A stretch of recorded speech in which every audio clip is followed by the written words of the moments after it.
জাদুকর মেসি ছিলেন মাঠে, সঙ্গে লুইস সুয়ারেজ আর সেরহিও বুস্কেটস। তবুও কিছুতেই চলল না ইন্টার মায়ামির চাকা। ভ্যাঙ্কুভারের বিস্ফোরক পারফরমেন্সের সামনে দাঁড়াতেই পারল না ফ্লোরিডা দলটি।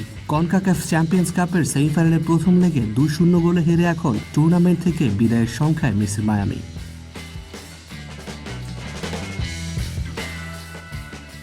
ম্যাচের শুরু থেকে স্বাগতিক ভ্যাঙ্কুভার ছিল আগ্রাসী।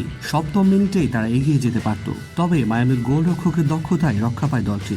এরপর 12 মিনিটে এক ঝলক পুরনো মেসিকে দেখা গেলেও গোলের জন্য তা যথেষ্ট ছিল না। 24 মিনিটে শুরু হয় ভ্যাঙ্কুভারের উল্লাস। পেদ্রো ভিতের ক্রস থেকে মাথা ছুঁয়ে লক্ষ্যভেদ করেন ব্রায়ান হোয়াইট।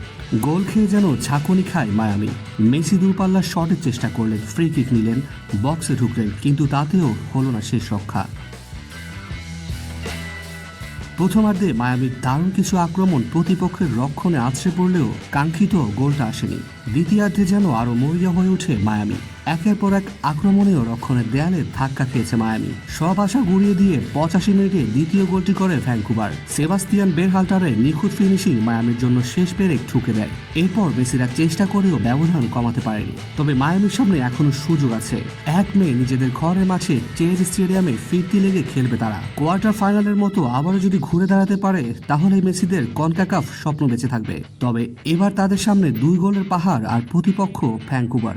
এখন শুধু একটাই প্রশ্ন, মেসি জাদু কি আবার দেখা যাবে, নাকি গল্পটা এখানে শেষ? প্রশ্নগুলোর উত্তর জানতে অপেক্ষা করতে হবে 1 মে পর্যন্ত।